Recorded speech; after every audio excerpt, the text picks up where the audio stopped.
Hello बच्चों, question देखिएगा। Assertion दिया है falling raindrops acquire at terminal velocity. Reason दे रहा है a constant force in the direction of motion and velocity dependent force opposite to the direction of motion always result in the equation of terminal velocity. ठीक है, तो इसका लिखते हैं की कॉन्सेप्ट, समझते हैं। Viscous force and terminal velocity. देखिए, जब कोई बॉल या फिर कोई भी ड्रॉप है इस तरह से गिरता है ना, तो इसका खुद का वेट 1 mg नीचे लगेगा।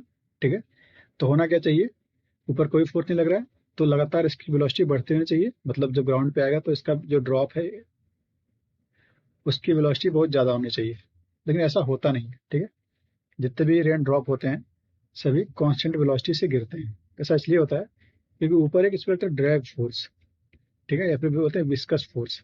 ठीक है, तो दोनों फोर्स जब बैलेंस हो जाएंगे तो एक एक कांस्टेंट वेलोसिटी से मूव करेगा, मतलब एक एक्सीलरेट नहीं कर पाएगा। ठीक है, ये जो फोर्स होता है इसको बोलते हैं विस्कस फोर्स। इसका वैल्यू होता है 6 पाई ईटा आर वी।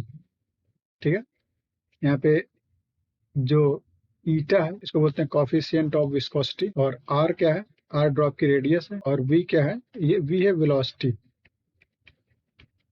ठीक है, तो देखिए वेलोसिटी बढ़ेगी तो ड्रैग फोर्स बढ़ेगा ऊपर, या फिर विस्कस फोर्स बढ़ेगा, जिसकी वजह से जो है एमजी एक टाइम पे बैलेंस कर लेगा।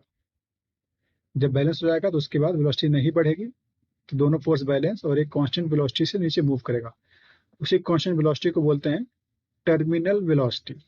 ठीक है, द कांस्टेंट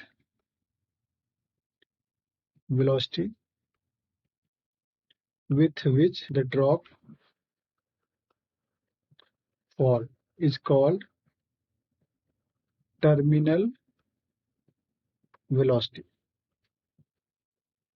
ठीक है, देखिए ऑप्शन चेक करते हैं। पहला बोला कि falling raindrops acquire terminal velocity, सही है।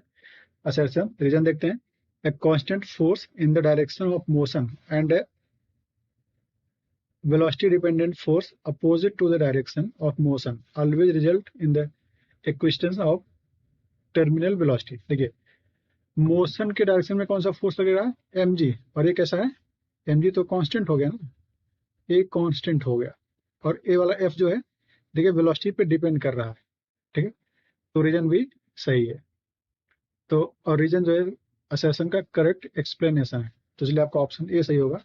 Assertion is correct, reason is correct, reason is a correct explanation for assertion. Hope you understood it well. All the best.